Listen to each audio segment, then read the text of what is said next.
Eksekutif Muda, jumpa lagi dengan saya Elvi Mulia. Kita lanjut membahas topik menjadi leader yang efektif. Pada sesi yang lalu, kita sudah membahas persepsi. Kita ketahui bahwa setiap orang mempunyai persepsinya masing-masing terhadap satu stimulus atau satu objek yang sama. Sebagai seorang leader, kita mempunyai tugas untuk menyamakan persepsi karyawan agar supaya pembentukan perilaku perusahaan dapat sukses dan sesuai dengan rencana. Untuk sesi ini kita akan membahas seleksi persepsi. Kita langsung saja ke slide PowerPoint. Untuk sesi kelima ini kita akan bahas mengenai seleksi persepsi. Seleksi persepsi adalah proses di mana orang filter stimulus agar dapat memilih yang penting.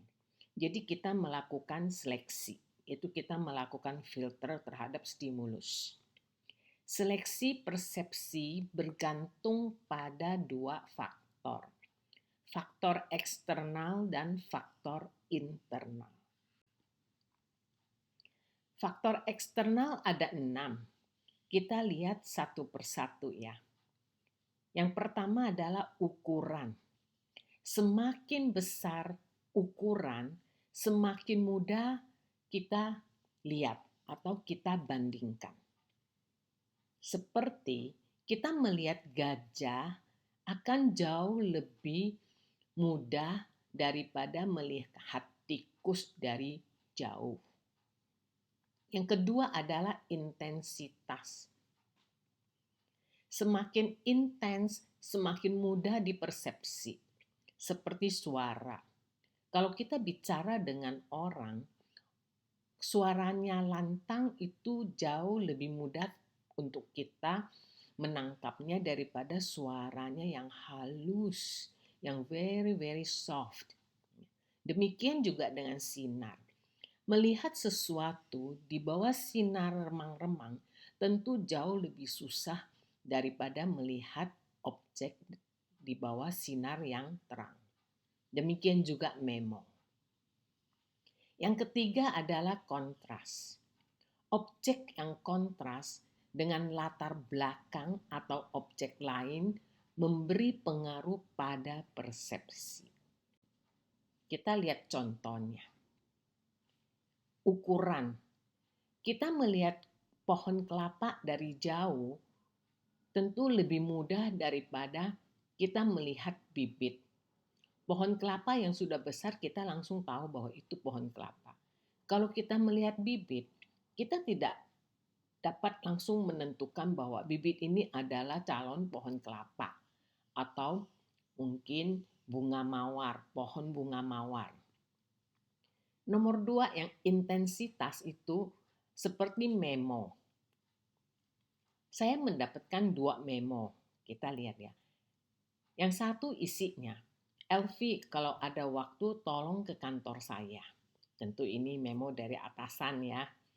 Elvi segera ke kantor saya. Yang mana yang lebih intens?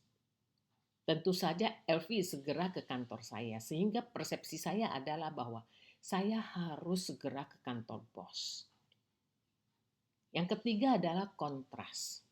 Kita melihat 2 gambar di sebelah kiri dan kanan, di mana ada lingkaran kuning yang warna tua. Yang di sebelah kiri, lingkaran kuning itu dilatar belakangi oleh beberapa lingkaran kuning yang warna muda tapi besar-besar. Yang sebelah kanan, lingkaran kuning yang warna tua dilatar belakangin dengan lingkaran warna kuning muda yang kecil-kecil. Nah, kalau kita melihat kedua gambar tersebut, pada kesan pertama, kita akan melihat bahwa lingkaran kuning yang di sebelah kanan, yang dengan latar belakang kuning muda kecil-kecil, itu lebih besar daripada lingkaran kuning warna tua sebelah kiri. Nah, ini adalah pengaruh dari latar belakang. ya, yang kontras, ya, latar belakang yang kontras. Oleh karena itu, kita juga harus hati-hati dalam menentukannya. Padahal kedua lingkaran ini adalah sama besar. Faktor eksternal yang keempat adalah gerakan. Faktor gerakan lebih mudah dipersepsi daripada faktor yang statis. Kita ketahui melalui film-film bahwa pada saat perang, tentara ketika perang lebih mudah melihat gerakan seperti bendera atau pohon yang digoyang-goyangin atau sinar yang digoyang-goyangin. Jadi gerakan itu juga sangat mempengaruhi. Yang kelima adalah pengulangan. Faktor yang berulang-ulang lebih mudah dipersepsi. Marketing sering menggunakan faktor pengulangan ini untuk menarik perhatian pelanggan. Makanya kalau kita lihat iklan, itu diulang-ulang terus sampai kita bosen atau sampai kita hafal. Demikian juga segala sesuatu, kalau kita mengerjakan pekerjaan yang pertama kali, pasti akan lebih susah dibandingkan dengan pekerjaan yang sudah berulang-ulang kita kerjakan. Keenam adalah kekinian dan keakraban. Kekinian itu adalah seperti ada produk atau barang baru, cepat dipersepsi oleh calon pembeli. Sedangkan keakraban, itu banyak orang mengenali muka teman lebih dahulu. Jadi kita mengenali muka atasan kita, karena kita akrab, kita dekat dengan atasan. Kombinasi keenam faktor eksternal itu bekerja setiap saat untuk mempengaruhi persepsi. Jadi keenam faktor tersebut itu bekerja secara bersama-sama untuk mempengaruhi persepsi kita. Sekarang kita lihat faktor internal. Faktor internal hanya ada 3. Yang pertama adalah personality. Personality sudah kita bahas pada sesi pertama, di mana kita ketahui bahwa personality itu dibentuk sejak kita lahir dan terus berkembang sesuai dengan berjalannya waktu. Dalam konteks persepsi, personality itu dibagi 2 bidang, yaitu field dependent dan field independent. Field dependent adalah orang cenderung memberi perhatian pada isyarat lingkungan, jadi isyarat sekeliling. Sedangkan field independent itu adalah orang yang bergantung pada isyarat fisik, jadi fisiknya. Contohnya itu adalah seseorang harus menjawab objek menghadap ke atas. Nah, orang yang field dependent itu tergantung atau bergantung pada sudut ruang, jendela, pintu, jadi lingkungan sekelilingnya. Sedangkan orang yang field independent itu bergantung pada isyarat fisik daripada objek tersebut, seperti grafiti. Karyawan yang memiliki personality field independent, interaksi lebih independen. Jadi tidak terlalu bergantung pada isyarat yang lain untuk menentukan perilaku interpersonalnya. Lebih sadar pentingnya perbedaan role atau perbedaan peran, status, dan kebutuhan karyawan lain. Karena mereka lebih independen. Faktor internal yang kedua adalah learning. Learning itu adalah apa? Pengalaman dan pembelajaran memberi pengaruh pada persepsi. Leader jangan berasumsi bahwa bawahan memiliki kemampuan untuk proses informasi dan mengambil keputusan sebelum mereka diberi training, edukasi, dan mereka memiliki pengalaman sehingga sudah siap untuk mengambil keputusan. Nah, kalau bicara mengenai pengalaman dan pembelajaran, kita sering dengar orang mengatakan bahwa anaknya pinter, hanya kurang jam terbang. Nah, kalau jam terbang ini dapat dipercepat atau tidak? Tentu saja dapat. Pengalaman gimana dipercepat? Kan harus mengalami sendiri. Tentu saja kita dapat membaca pengalaman-pengalaman orang lain sehingga kita tidak mengulangi pengalaman orang-orang yang salah. Itu kita mempercepat pengalaman kita. Pembelajaran sangat dapat karena kita dapat membaca buku-buku pengetahuan sehingga kita belajar lebih cepat. Cara-cara ini yang selama ini saya lakukan.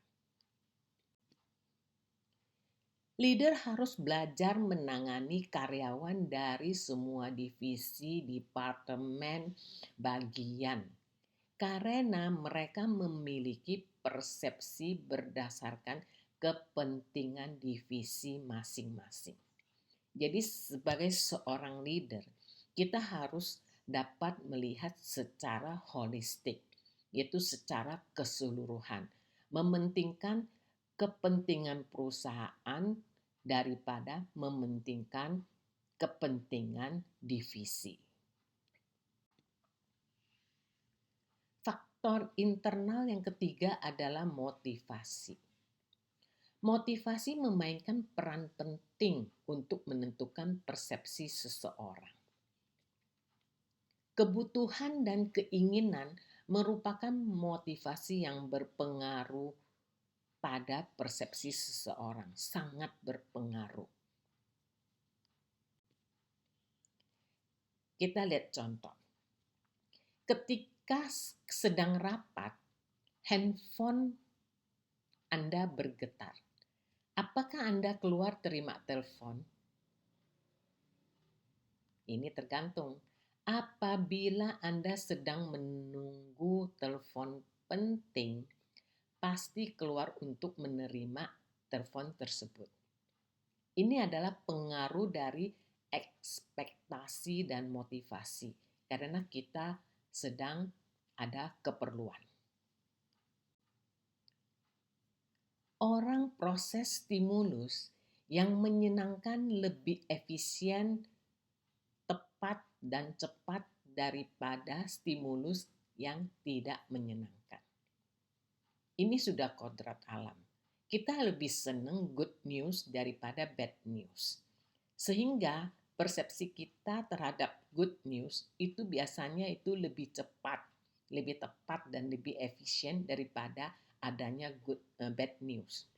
Kadang-kadang atasan kalau mendengar bad news suka langsung marah gitu ya. Nah, padahal belum tentu dia harus marah. Makanya itu persepsinya mempengaruhi.